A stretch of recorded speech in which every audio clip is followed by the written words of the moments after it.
I'm very much alive right now, and God only knows how really, and I'm very lucky for it. Remission, though, is a tricky thing to explain. It's one thing to be in remission, there's another thing entirely to feel like you're in remission, which leads me to the issue of the perception of the term remission. When I use this phrase, many people have commented on the fact that I am cured and all better now. I am not cured. Yes, I am better, but I am not all better.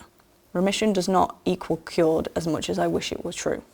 Remission is a space that is known by anthropologists as liminal, a season of waiting and not knowing. My cancer may come back, it might not, but for now I am happy and contented waiting for it as long as possible. Happy remission day to me, this place ain't so bad.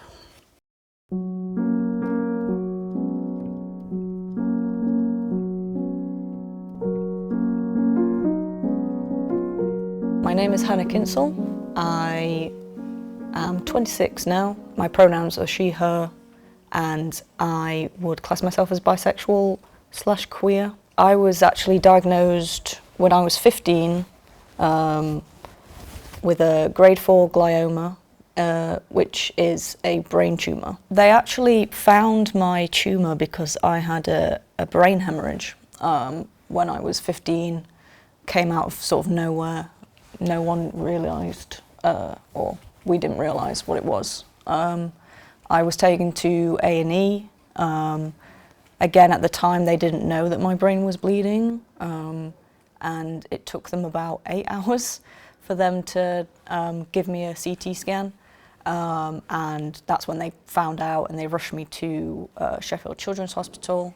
Thankfully, I didn't have to get a operation straight away, because that could have been a whole lot worse. But I managed to stabilise, and so for 2 weeks I was in hospital. I had to sort of relearn how to walk and talk again, because I kind of lost a lot of that ability. A couple of months after that, after I'd kind of like sort of recovered, they gave me a MRI scan, and the MRI scan showed that there was something in my brain which could have been a tumour. They weren't sure, but what they needed to do either way was take it out. So a week later, I had my first brain operation. I think it was 12 hours. After a couple of months of them trying to decipher what it was, I was kind of moved into oncology, and they said, hey, it's not a very nice one, it's a grade 4 glioma. So didn't really know what that meant at the time. I just knew that I had cancer. They were very vague in the way that they told me, basically, and I had to sort of talk to my parents and be like, does that mean that I have cancer? And my mum was kind of like, I think so. I had radiotherapy first, so that was kind of 30 days, every day going in, having radiation that was, I think it was like very precise radiation. It wasn't too bad, but it meant all my hair fell out. While having the radiation, I also was having chemotherapy, and it was a lot of the brain tumour chemotherapies are oral. So I had both at the same time, kind of thing, with the cycles of chemotherapy and the radiation.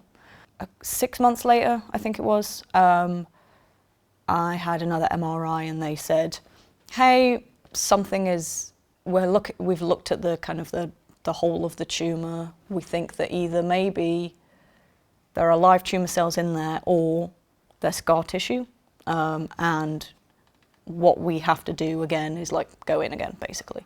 So I had a second brain operation, and they said, yeah, it is actually live tumour cells, so it's growing again. So at that point, they decided to change my chemotherapy, because they were like, well, obviously this isn't working. That second type of chemotherapy seemed to do the trick, because I was been officially in remission since 2016. So there are a couple of kind of like cancer narratives that I think are in sort of like are not useful. And it's funny because I talked to my oncologist about this, and she also has the same gripe, is the idea of survivorship.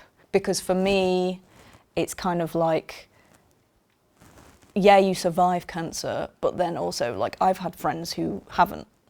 That's not because they didn't try hard enough, and it wasn't because, like, they weren't positive enough or whatever. They just died because it's a disease, and it's a horrible disease.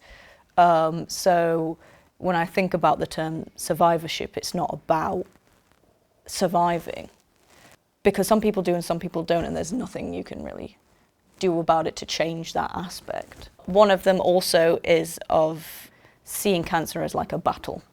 It's like they've lost their battle with cancer, or they've won their battle with cancer.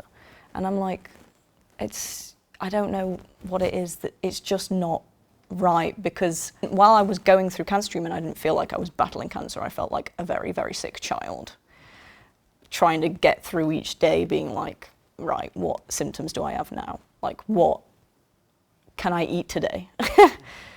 Am I going to be able to stomach my food today? Am I going to be able to even wake up today?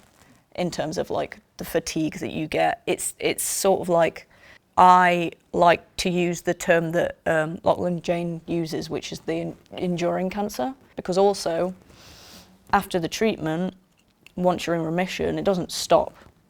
You're in it forever. Unfortunately, that's just the way it is. It's like I can't see cancer without me, because every year I'm still going to have an MRI. Like, that's never going to change. So until I'm gone, basically.